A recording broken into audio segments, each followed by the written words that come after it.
Good morning friends. मैं doctor आशीष Sabharwal, robotic surgeon और prostate cancer specialist, new Delhi India से आज आपको इन प्रोस्टेट कैंसर विनर से मिलाऊंगा। मैं इनको प्रोस्टेट कैंसर विनर इसलिए बोल रहा हूँ क्योंकि इन्होंने प्रोस्टेट कैंसर को टाइम पे डायग्नोस किया, उसका ट्रीटमेंट कराया और आज ये कैंसर फ्री घूम रहे हैं।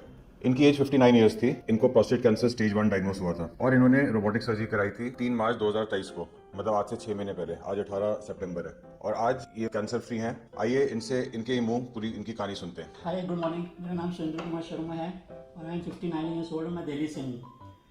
तो मुझे सबसे पहले इसके बारे में तब पता चला जब मुझे थोड़ा यूरिन में प्रॉब्लम हो रहा था। यूरिन करते वक्त मुझे पेन हो रहा था और यूरिन थोड़ा रुक कर आ रहा था। तो फिर मैंने डॉक्टर साहब को दिखाया तो उन्होंने बोला इसके लिए आपको एक पीएसए टेस्ट कराना पड़ेगा। तो मैंने कहा ठीक है सर, पीएसए टेस्ट करा लेते हैं। पीएसए टेस्ट हमने करवाया मैंने, तो उसमें पीएसए जो निकला 7.44 निकला। तो डॉक्टर साहब ने कहा कि पीएसए आपका ज़्यादा है, मिनिमम ये 4 होना चाहिए, अगर इसके ऊपर होता है तो थोड़ा सा प्रॉब्लम है। तो उन्होंने बोला ऐसे कीजिए कि सुरेंद्र जी आप एक एमआरआई करवाइए। तो फिर मैंने जाकर उसकी एमआरआई कराई। एमआरआई में भी रिपोर्ट ठीक नहीं आई।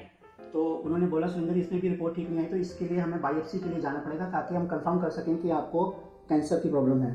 तो फिर मैं बायोप्सी के लिए गया। बायोप्सी करने के बाद मुझे पता चला कि मुझे प्रोस्टेट में फर्स्ट स्टेज में कैंसर है। तो उसके बाद मैंने काफ़ी जगह पे काफ़ी हॉस्पिटल्स में चेक किया कि कौन से बेस्ट डॉक्टर हैं जो इस प्रोस्टेट कैंसर के बेस्ट डॉक्टर हैं।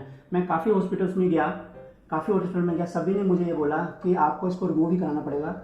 लेकिन फाइनली मैंने काफ़ी रिसर्च करी गूगल के ऊपर कि दिल्ली में इस समय बेस्ट डॉक्टर कौन से हैं जो रोबोटिक सर्जरी करते हैं, क्योंकि मुझे यही सलाह दी गई कि आप रोबोटिक सर्जरी के लिए जाएँ और इस प्रोस्टेट कैंसर को रिमूव कराएँ, इसको छोड़ना नहीं है।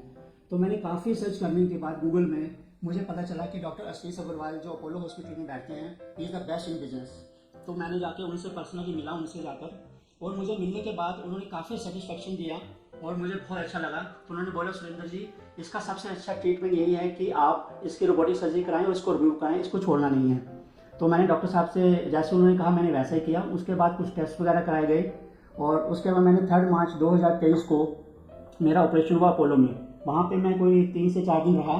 उसके बाद डॉक्टर साहब ने बोला कि आपको 10 दिन के बाद आना है और आपका कैथेटर रिमूव किया जाएगा। तो मैं 10 दिन के बाद सर के पास आया। 3 को मेरा ऑपरेशन हुआ था मार्च 2023 में और 14 या 15 को मेरा कैथेटर रिमूव हुआ। तो कैथेटर के बाद मुझे थोड़ा सा पेन रहा यूरिन वाली जगह पे, लेकिन सर ने कुछ मेडिसिन दी जिससे मुझे काफ़ी आराम मिला, मतलब ठीक हो गया उसके बाद। और सर ने मेरे को जब मेरा ऑपरेशन तो सर ने बोला था कि थोड़ा सा आपको यूरिन की लीकेज की प्रॉब्लम रह सकती है पोस्ट ऑपरेशन। तो मैंने कहा कोई बात नहीं, वो मुझे 2 या 3 महीने के करीब रही थोड़ी सी प्रॉब्लम, लेकिन अब वो प्रॉब्लम मेरी बिल्कुल 99.9% बिल्कुल ओके है। बहुत ही रेयर लीकेज होता है और ये मैं कहूँगा कि मेरे को जब मैंने उसके बाद मुझे कोई भी इतनी प्रॉब्लम नहीं हुई। मैं अभी बिल्कुल एकदम सर ने मुझे बोला कि आप कैंसर फ्री हो सुरेंद्र जी। तो मेरे को हर 3 महीने के बाद सर ने बोला कि पीएसए टेस्ट कराना है, जो मैंने लास्ट जून में कराया था तो बिल्कुल ठीक आया। अभी नेक्स्ट मुझे कराना है। बाकी अभी मैं I am feeling very good, बिल्कुल ओके फील कर रहा हूँ। और मैं ये कहना चाहूँगा कि जितने भी लोग हैं इस प्रोस्टेट कैंसर के, मैं कहता हूँ कि doctor Sabharwal is the best in business. तो मैं आप सभी को कहूँगा कि आप डॉक्टर सब्रवाल से ही कॉन्टेक्ट करें क्योंकि वो इस बिजनेस के बेस्ट डॉक्टर हैं। Thank you. तो एक बात बताइए, जब आपने रोबोटिक सर्जरी का डिसीजन लिया उससे पहले क्या डर लग रहा था आपको? कुछ डर लग रहा था कि ये सर्जरी करा रहा हूँ मैं, नहीं सर, ऐसा सर्जरी कराऊँ कि नहीं कराऊँ? नहीं, मुझे ऐसी कोई फीलिंग नहीं थी। जब से मुझे कैंसर का पता चला मेरे मन में कोई भी ऐसी फीलिंग थी। मुझे ये पता था कि मुझे इसको रिमूव कराना है और मैंने जितने भी हॉस्पिटल में बताया सब ने बोला कि सुरेंद्र जी आपका ना फर्स्ट स्टेज है, वो आप इसको रिमूव करा दीजिए तो आप कैंसर फ्री हो सकते हैं। तो मुझे कोई इतना डर नहीं लग रहा था। तो रोबोटिक सर्जरी तो मैंने जब सारा सर्च किया आपके बारे में, पता चला कि आप से बेस्ट कोई डॉक्टर नहीं है दिल्ली में। तो मैंने कहा रोबोटिक सर्जरी से बेस्ट तो कोई इसका ट्रीटमेंट नहीं है, तो मैं उसके लिए गया। तो मुझे कोई भी प्रॉब्लम नहीं हुई, ना मुझे कोई इतना ज़्यादा फियर लग रहा था उसके। तो जैसे लोग मेरे पास आते हैं कहते हैं कि हमारे को डॉक्टर ने बताया आप सर्जरी करा लोगे तो जिंदगी भर डायपर लगा रहेगा। आप अभी कोई डायपर यूज कर रहा है? नहीं सर, मैंने 2 या 3 महीने के करीब डायपर यूज़ किया, उसमें भी मैं कम यूज़ करता था। घर पे रहकर तो मैंने डायपर कभी भी यूज़ नहीं किया। अगर मैं कोई आउटसाइड विजिट कर रहा हूँ तो जा रहा हूँ तो मैं डायपर इसलिए जाता था कि क्योंकि बीच में मौका नहीं मिलता था यूरिन के लिए।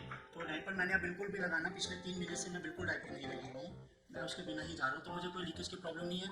बीच में एक आधी बार पेन होता है तो उसका थोड़ा सा मेडिसिन खा लेता हूँ, तो मैं बिल्कुल ओके हूँ इस समय। ऐसा कोई भी मेरे को प्रॉब्लम नहीं है इस समय। तो फ्रेंड्स, मैं आपको यही बताना चाहूँगा कि अगर आपको भी 50 साल से ज़्यादा एज है और आपको यूरिन प्रॉब्लम है तो यूरिन प्रॉब्लम को हल्के से ना लें। ये प्रोस्टेट कैंसर भी हो सकता है। आपको पीएसए टेस्ट कराना चाहिए, बायोप्सी करानी चाहिए और अगर बाई चांस उसमें कैंसर डायग्नोस हो जाए तो उसकी ट्रीटमेंट में डिले नहीं करना चाहिए, क्योंकि जितना आप डिले करेंगे लोकलाइज कैंसर जो है वो बॉडी में दूसरे पार्ट्स में फैल जाएगा और उसका उसको हम क्योर नहीं कर सकते। और अगर आपका लोकलाइज कैंसर डायग्नोस होता है तो उसका बेस्ट ट्रीटमेंट है रोबोटिक रेडिकल प्रोस्टेक्टमी। इसमें हम लोग लॉस स्पेयरिंग टेक्निक यूज़ करते हैं और एमनोटिक ड्राफ्ट लगाते हैं जिससे कि रिकवरी क्विक है और बहुत सेफ सर्जरी है, और इसमें पूरा का पूरा प्रोस्टेट निकल जाता है और पेशेंट प्रोस्टेट कैंसर फ्री हो जाता है। तो अगर आपको भी यूरिन की प्रॉब्लम है और आप अपना प्रोस्टेट चेक कराना चाहते हैं या आपको प्रोस्टेट कैंसर है उसके ट्रीटमेंट के बारे में एडवाइस देना चाहते हैं तो आप मेरे को ईमेल कर सकते हो या व्हाट्सएप कर सकते हो। मेरा ईमेल एड्रेस और व्हाट्सएप नंबर नीचे डिस्क्रिप्शन में दिया हुआ है। Thank you.